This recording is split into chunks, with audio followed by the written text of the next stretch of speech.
I'm Gail Rubin, the doyen of death, with today's Mortality Minute, which is actually 5 minutes because it's a 5-minute timer. Part 3 of our series on funeral director business pack coupons.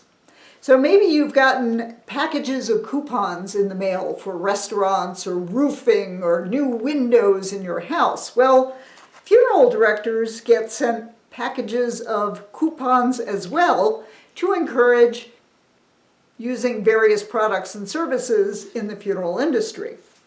So we're going to go through part 3 of a package that I received rather recently. Now, some of these services may not make sense to you. The ideal low-key marketing tool for your funeral home. Putting my house in order booklets. Putting those out at visitations or putting them into the hands of people at events where you might be trying to market your funeral home. You put your branding on the booklet, and then when people are putting their information together, they would think of your funeral home. Here's one that is regarding portraiture.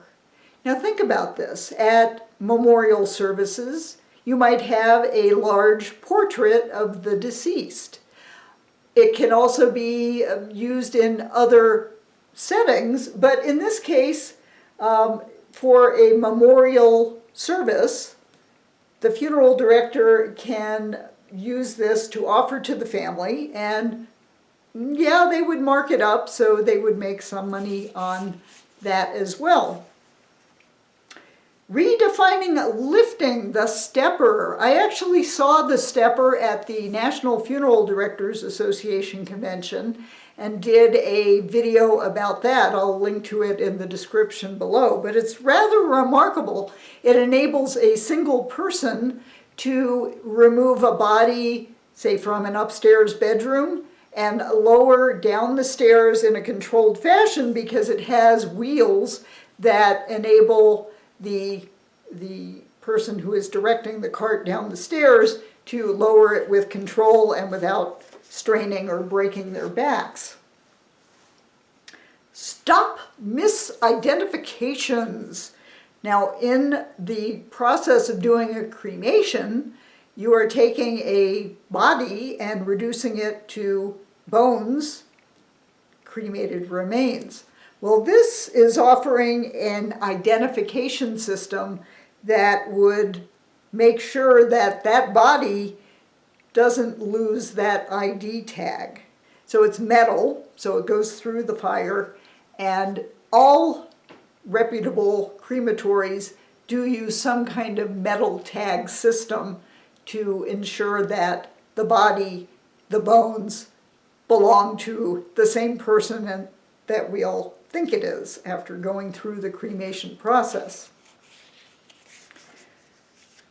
The natural beauty of real wood, a solid rosewood urn with beveled edges. So urns, very popular product in this day and age of increasing cremation rates. Earn extra money on every marker sale. So when you're in a cemetery, either the cemeterian or the funeral home, if that is a combo unit, where the funeral home and the cemetery are owned by the same company, this is actually a memorial guard, is what it's called, to help prevent weeds from growing over the edges of markers. But that could also be an extra source of income for the funeral home.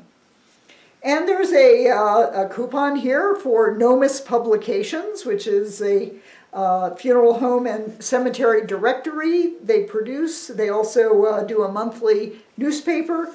The gals who run it are really, really nice women. I always enjoy seeing them at the conventions. And last but not least, save hundreds of dollars on your credit card processing fees. Most funeral homes do take credit cards, so if you don't have money in the bank, if you don't have insurance, but if you do have enough of a credit limit on your credit card, you can charge it. Think of the points, the miles. And I can see by our timer that our time has run out. I'm Gail Rubin, the doyen of death, reminding you to live long and prosper.